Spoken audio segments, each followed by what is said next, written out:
সকালে চান সেরে লাল হলুদ শাড়ি পরে আলতা পরে চলে গেলাম ঠাকুর ঘরে।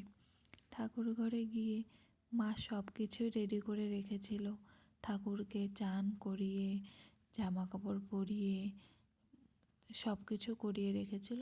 তো আমি বললাম সকালে মাকে যে তুমি পুজোটা দিয়ে দাও। তো মা বলল না, আজকে তুই দে, তোর কর্ম তুই দিলে তুই করবি, আর আমি দিলে আমিই ফল পাবো, এটা কেউ নিতে পারে না।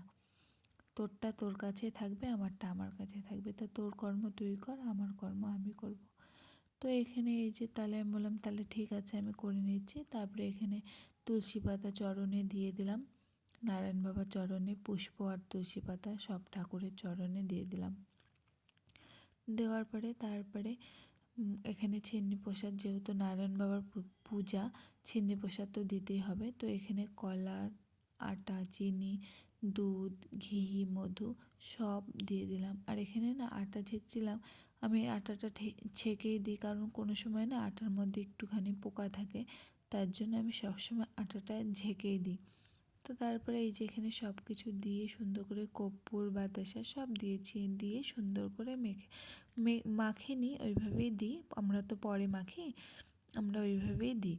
তো কে কে মেখে দাও সেটা আমাকে কমেন্টে জানাবে। তারপরে এখানে সব কিছু দিয়ে দিলাম, দিয়ে ঠাকুরকে প্রণাম করে নিলাম, ভোগ দিয়ে ঠাকুরকে প্রণাম করে। তারপরে এদিকে দেখো আমি এই প্রদীপটা কিনেছি, অনেক দিনই হলো এই পঞ্চপ্রদীপটা কিনেছি, কিন্তু একদিনও ব্যবহার করা হয়নি। আর যেহেতু দামোদর মাস, কার্তিক মাস, তো মা বললো তাহলে তুই এটা ব্যবহার করার ঘিয়ের প্রদীপ একটু জ্বালিয়ে দে, একটা দিনও তো দেখাসনি, ঘিয়ের প্রদীপ জ্বালিয়ে দে। তো সকালবেলা যখন পুজো দিব তখন ভেবেছিলাম যে নাইটি পরেই দিব, তো মা বললো না, শাড়ি পরে দে। কৃষ্ণ ভগবানের মা যশোদা ছিল খুব সুন্দর, সে সব সময় ঠাকুরকে শাড়ি সুন্দর করে সেজে গুজে নারায়ণ বাবাকে পূজা দিত, তার জন্য তো সুন্দর দেখে এক কৃষ্ণ ভগবান তার মা হতে পেরেছে। আমরা তো সেই কপাল নিয়ে তো হতে পারবো না। ওই ঠাকুরের গল্প শুনলে না খুব ভালো লাগে, জানো, মার কাছে অনেক কিছু গল্প শোনা যায়। মা মঠে যায়, এর জন্য মা অনেক কিছু শুনেও আসে। আর যশোদা মা বলে খুব সুন্দর দেখতে ছিল, খুবই দেখতে সুন্দর ছিল। তারপরে দেখো এদিকে সব ঠাকুরকে প্রদীপ দেখানো হয়ে গেছে।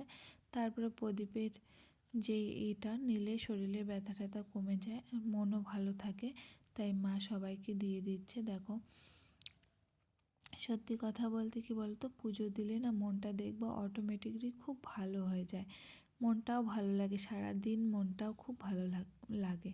তারপরে এদিকে ছিন্নি প্রসাদ মেখে সবাইকে দিয়ে আসা হলো। বড় মেয়েকে বললাম তুমি সববার বাড়ি বাড়ি অল্প করে দিয়ে আসো। তারপরে এই যে খেয়ে নিলাম। তো যদি ভালো লাগে ভিডিওটি সাবস্ক্রাইব করে দিও।